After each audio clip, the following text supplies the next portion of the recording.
आवेला चुनरिया चुनरिया लागल झालर है।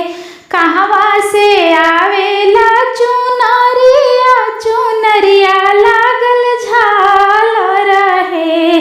हे ललना कहवा से आवेला सिन्होरावा सिन्होरवा भरल सिंदूरायावे है। हे ललना कहवा से आवेला सिन्होरावा सिन्होरवा भरल सिंदूरायावे है। नैहरा से आवेला चुनरिया चुनरिया लागल झालर है। नैहर से आवेला चुनरिया चुनरिया लागल झालर है। ललना ससुरा से आवेला सिन्होरावा सिन्होरवा भरल सिंदूरायावे है। ललना ससुरा से आवेला सिन्होरावा सिन्होरवा भरल सिंदूरायावे है। कहिए भेजावेली चुनरिया तके चुनरिया लागल झालर है। कहिए भेजावेली चुनरिया चुनरिया लागल झालर है। ललना कहिए भेजावेला सिन्होरावा सिन्होरवा भरल सिंदूरायावे है। ललना कहिए भेजावेले सिन्होरावा सिन्होरवा भरल सिंदूरायावे है। आमा भेजावेली पीछू नारिया चुनरिया लागल झालर है।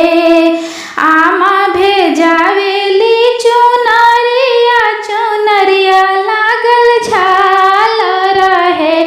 ललना सासु भेजावेली सिन्होरावा सिन्होरवा भरल सिंदूरायावे है। ललना सासु भेजावेली सिन्होरावा सिन्होरवा भरल सिंदूरायावे।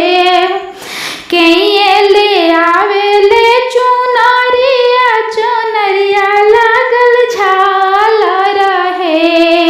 कहिए ले आवेले चुनरिया चुनरिया लागल झालर है। ललना कहिए ले आवेले सिन्होरावा सिन्होरवा भरल सिंदूरायावे। ललना कहिए ले आवेले सिन्होरावा सिंदूरवा भरल सिंदूरायावे।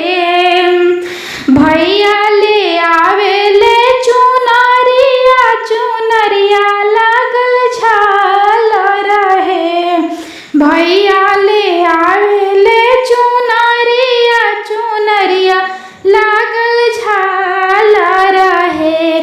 ललना सैया ले आवेले सिन्होरावा सिंदूरवा भरल सिंदूरायावे है। ललना सैया ले आवेले सिन्होरावा सिन्होरवा भरल सिंदूरायावे है। कहवा से आवेला चुनरिया चुनरिया लागल झालर है। ललना कहवा से आवेला सिन्होरावा सिंदूरवा भरल सिंदूरायावे है। ललना कहवा से आवेला सिन्होरावा सिन्होरवा